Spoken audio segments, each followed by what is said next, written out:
दोस्तों good morning. और आज एक नए टॉपिक के बारे में बात करेंगे। और आपको भी कभी कभी कुछ आपके नाइबरहुड ब्रोकर्स वगैरह जो होते हैं, जो इन्वेस्टमेंट एडवाइजर्स वगैरह होते हैं, उन्होंने आपको कुछ अनलिस्टेड शेयर्स को परचेज करने के लिए आपको बोलते होंगे। अनलिस्टेड शेयर्स को, इसका मतलब क्या होता है कि बहुत सारी कंपनी जब आईपीओ लेके आते हैं, मतलब पहली बार जब स्टॉक मार्केट में लेके आते हैं, तो उससे पहले भी उनकी कंपनीज की शेयर्स पे ट्रेडिंग होती रहती है। शेयर्स पे ट्रेडिंग मतलब उनकी शेयर्स स्टॉक एक्सचेंज में लिस्टेड नहीं हुआ होता है, लेकिन उन कंपनीज की शेयर्स आईपीओ आने वाले होते हैं, तो उस कंपनीज के शेयर्स में भी खरीद फरोख्त चल रहा होता है। ये बहुत सिलेक्टेड कंपनीज में होती है, बहुत ज़्यादा कंपनीज में नहीं होती है, क्योंकि बहुत सारी कंपनी इसको एनकरेज नहीं करते हैं।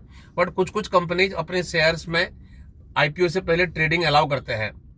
तो मैं इसमें आपको एक अपडेट देना चाहूँगा। पिछले दिनों में जो इस टाइप के कैटेगरी का जो शेयर्स होते हैं, जो अनलिस्टेड कंपनीज की शेयर्स की बात करते हैं, ध्यान रखिए, अनलिस्टेड कंपनीज की शेयर्स मतलब जो शेयर्स अभी स्टॉक एक्सचेंज में लिस्टेड नहीं हुआ है, उनकी शेयर्स की ट्रेडिंग्स के जो वॉल्यूम्स में, जो ट्रेडिंग पैटर्न में 70% की डिक्रीज आ गई है। इसका मतलब क्या है कि स्टॉक मार्केट्स में जो हमारे सेकेंडरी मार्केट्स काफी डाउन चल रहा है आज की डेट में।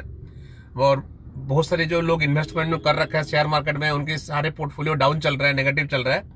तो इसके लिए अनलिस्टेड कंपनीज की जो शेयर्स भी है, उस पर भी ट्रेडिंग बिल्कुल नहीं हो रही है, लोग डर रहे हैं। इस पॉइंट पे मैंने आपको दो अपडेट देना चाहूंगा कि पिछले दिनों में जो अनलिस्टेड कंपनीज की शेयर्स प्राइस होती है, इसकी जो शेयर प्राइस आपको जिस प्राइस पे आप खरीदते हैं ना, इसकी कोई ऑथेंटिसिटी नहीं है।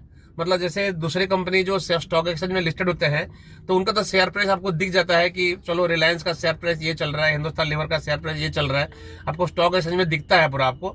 लेकिन इसकी शेयर प्राइस स्टॉक एक्सचेंज में लिस्टेड नहीं होता है, तो इसकी एक टेंटेटिव प्राइस होती है, मतलब कोई क्लैरिटी नहीं है कि ये ऑथेंटिक प्राइस है कि नहीं है। तो आपको बहुत केयरफुल रहना चाहिए। अगर अनलिस्टेड कंपनीज की शेयर्स अगर आपको कोई बोल रहे हैं खरीदने के लिए, आपको बहुत ध्यान रखना। मैं दो आपको एग्जांपल देना चाहूंगा। पिछले दिनों में दो शेयर्स ऐसे आए थे, एनएसडीएल का और एचडीबी फाइनेंशियल सर्विसेज का।